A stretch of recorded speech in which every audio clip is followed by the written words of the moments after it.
બનાસકાંઠા જિલ્લાના ડીસા ખાતે રાજ્ય શિક્ષણ મંત્રી રીવાબા જાડેજાના અધ્યક્ષસ્થાને તથા વન અને પર્યાવરણ રાજ્યમંત્રી પ્રવીણ માળીની વિશેષ ઉપસ્થિતિમાં શક્તિ વુમન કોન્ફરન્સનું ભવ્ય આયોજન કરવામાં આવ્યું હતું।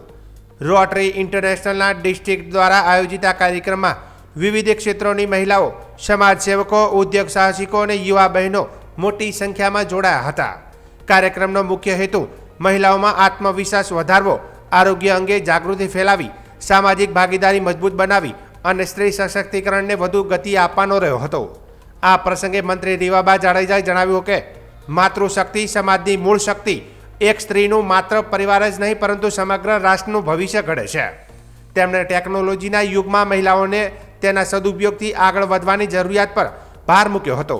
સાથે જ તેમણે મંત્રી પ્રવીણ માળી દ્વારા ટેકનોલોજીના ઉપયોગથી કાર્યક્ષમ ગવર્નન્સ ઉદાહરણોની પ્રશંસા કરી હતી।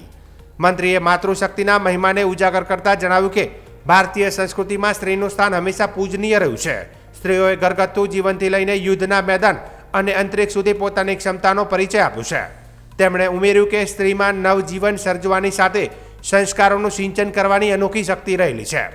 રોટરી ફાઉન્ડેશન દ્વારા હાથ ધરાયેલા આરોગ્યલક્ષી કાર્યક્રમોની પ્રશંસા કરતા મંત્રીએ જણાવ્યું કે મહિલાઓએ પોતાના શારીરિક અને માનસિક સ્વાસ્થ્ય પ્રત્યે સજાગ રહેવું જ અત્યંત જરૂરી છે। તેમણે આયુષ્ય ભારત, સુકન્યા સમૃદ્ધિ યોજના જેવી સરકારી યોજનાઓનો લાભ લેવા અન્ય બહેનોને પણ માહિતગાર કરવા અનુરોધ કર્યો હતો। કાર્યક્રમ દરમિયાન મહિલાઓના સ્વ વિકાસ, આરોગ્ય જાગૃતિ, સામાજિક જવાબદારી અને નેતૃત્વ વિકાસ જેવા મુદ્દાઓ પર વિશેષ ભાર મૂક્યો હતો। ઉપસ્થિત બહેનો માટે આ કોન્ફરન્સ પ્રેરણાદાયક અને માર્ગદર્શન મંચ સાબિત થયો હતો, જેનાથી તેઓ પોતાના જીવનમાં સકારાત્મક પરિવર્તન લાવવા માટે પ્રેરિત બન્યા હતા।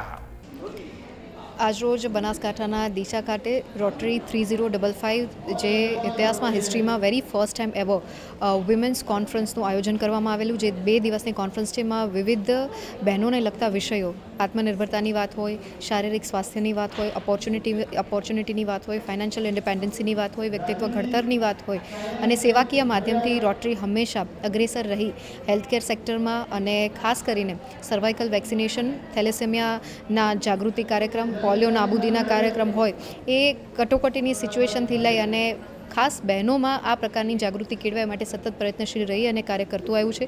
ત્યારે આજરોજ ડીસા ખાતેનો આ કાર્યક્રમ ખૂબ જ સરસ રીતે સંપન્ન થયો, જેમાં બહેનોને માર્ગદર્શન આપવા માટે વિવિધ વિભાગોના સ્પેશિયલાઇઝ એક્સપર્ટીઝ બહેનો છે એમના દ્વારા પણ એમને માર્ગદર્શન આપવામાં આવશે। ત્યારે મને અહીં ઉપસ્થિત રહેવાની તક મળી, એના માટે હું રોટરીનો ખૂબ ખૂબ આભાર માનું છું। આવનારા સમયમાં પણ આ પ્રકારના પ્રકલ્પો સાથે આપ વધારે વિસ્તાર કરી અને બહેનો સુધી પહોંચી અને સશક્તિકરણની નવી પરિભાષા છે એ અંકિત કરી શકશો, એ જ શુભકામના। Thank you.